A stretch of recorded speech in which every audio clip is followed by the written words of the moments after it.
1948 Israel ജന്മം കൊണ്ടപ്പോൾ കേരളത്തിൽ നിന്നും ഒട്ടനവധി ജൂതന്മാർ അവരുടെ പുരാതന മാതൃഭൂമിയിലേക്ക് കുടിയേറ്റം ചെയ്തു.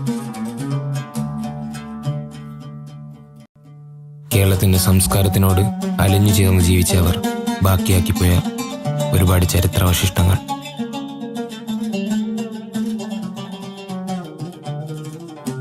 അതാണ് ജൂതത്തെരുവ്.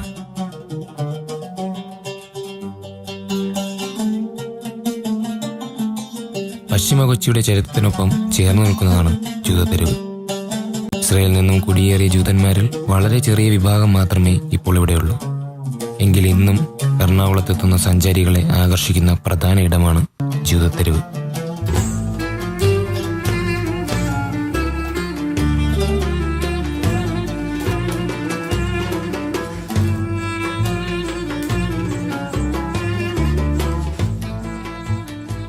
ആറാം ക്ലാസ്സിൽ പഠനം ഉപേക്ഷിക്കേണ്ടി വന്ന് വഴിയിലെ തെരുവ് കച്ചവടത്തിൽ വലിച്ചെറിയിക്കപ്പെട്ട ഒരു 12 വയസ്സുകാരൻ.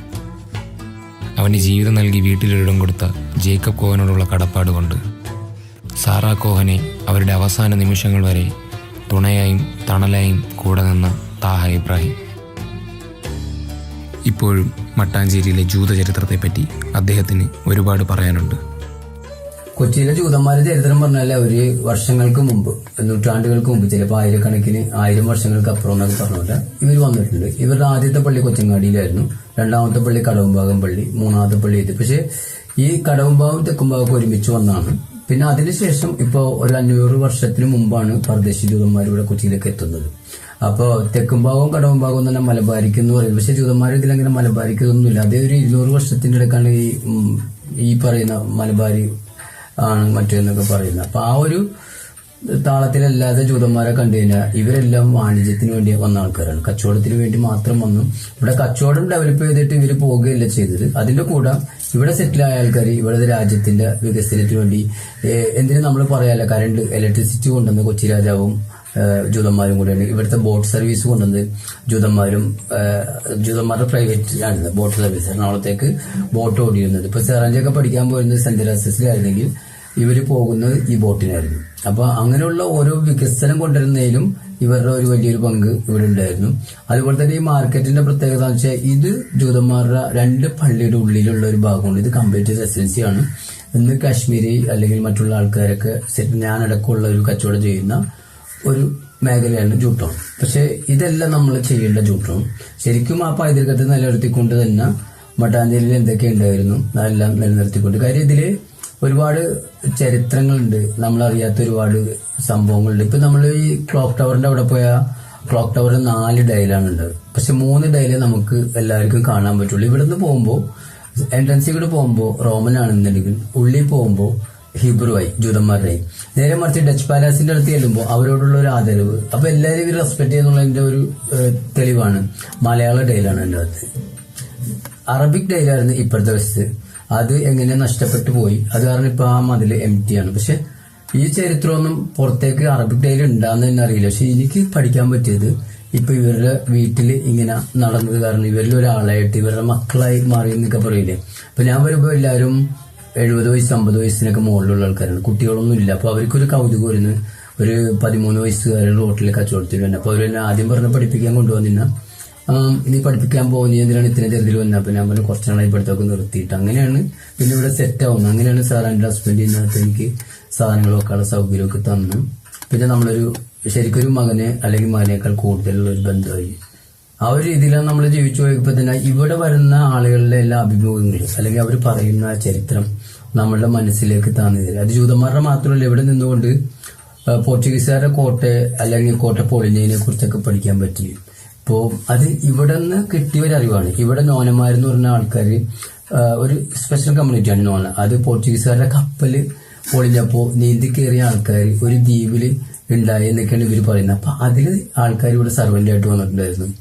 അപ്പൊ അതിനെക്കുറിച്ചൊരു ബാക്കപ്പ്. അങ്ങനെ ഇങ്ങനെ എന്തിനെ തൊട്ടാലും ഒരു നമുക്ക് പറയില്ല, ഇവിടുന്ന് എന്തിലേക്ക് സംസാരിച്ചാലും ഒരു ചരിത്രത്തിലേക്ക് എത്താവുന്ന ഒരു ചരിത്രം, അത്രയും ചരിത്രമായിട്ട് അത്രയും നമ്മൾ പറയില്ല ഹൈ വാല്യൂ ഉള്ള നല്ല ഹൈ ഡെഫിനേഷൻ ഉള്ള ഒരു ഏരിയയാണ് ജൂട്ടോൺ.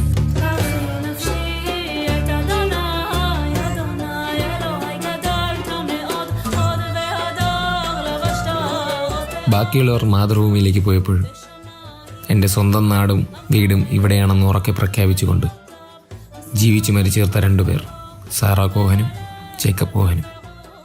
ജൂതത്തെരുവിലെ ജൂതചരിത്രത്തിൻ്റെ അവസാന കണ്ണികൾ.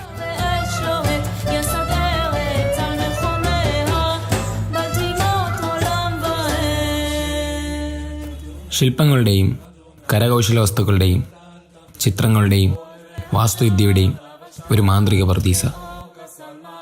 കലയും കലാകാരന്മാരെയും ഇരുകൈയും നീട്ടി സ്വീകരിച്ച ഇടമാണ് ജൂതത്തെരുവ്.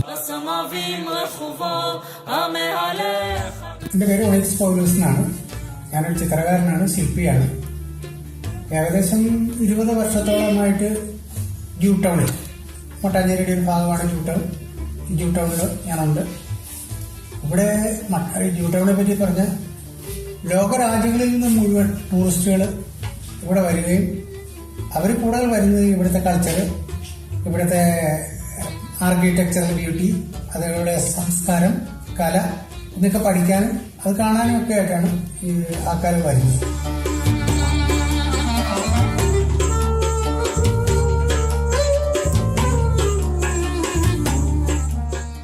അതിൽ മട്ടാഞ്ചേരിയുടെ അല്ലെങ്കിൽ ജൂ ടൗണിന്റെ പ്രത്യേകത എന്ന് പറയുന്നത് ഇവിടെ ഏകദേശം 10-30ഓളം ജാതിയിൽപ്പെട്ട റിലീജിയനായിട്ടുള്ള ആൾക്കാർ വളരെ ഒരുമയോടുകൂടി കഴിഞ്ഞു പോകുന്നു.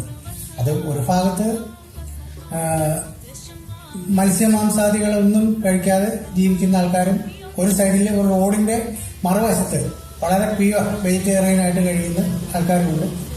അത് ജൈനന്മാരുണ്ട്, കച്ചുകാരുണ്ട്, കച്ച് മുസ്ലിംസ് ഉണ്ട്, അതുപോലെ വിഭിന്ന സമുദായത്തിൽപ്പെട്ട ആൾക്കാരുണ്ട്. പിന്നെ സിനിമാക്കാരുടെ കഥകളിലൊക്കെ പറയുമ്പോൾ മട്ടാഞ്ചേരി എന്തോ ഭീകരമായിട്ടൊരു ഇതായിട്ട് ഒരു ചിത്രീകരിച്ച് കണ്ടിട്ടുണ്ട്. പക്ഷെ ഇവിടെയുള്ള ആൾക്കാരൊക്കെ വളരെ സൗമ്യരും ശാന്തശീലരും, ഇവിടെ രാഷ്ട്രീയ പ്രശ്നങ്ങളോ അല്ലെങ്കിൽ വേറെ ഗുണ്ടായുസോ ചെരിവ് പ്രശ്നങ്ങളോ ഒന്നും ഇവിടെ വരുന്നില്ല. ഒട്ടനവധി കുടിയേറ്റങ്ങൾക്കും കുടിയിറക്കങ്ങൾക്കും സാക്ഷിയായ ഭൂമി. ജൂത ചരിത്രത്തിൻ്റെയും പാരമ്പര്യത്തിൻ്റെയും സ്മരണകൾ പുതിയ തലമുറയ്ക്കായി സൂക്ഷിക്കുന്ന തെരുവ്. പലരും ഇവിടെ വിട്ടു പോയെങ്കിലും ചരിത്രകണ്ണികൾ സൂക്ഷിച്ചുകൊണ്ട് ആ തെരുവ് ഇപ്പോഴും തല ഉയർത്തി നിൽക്കുന്നു.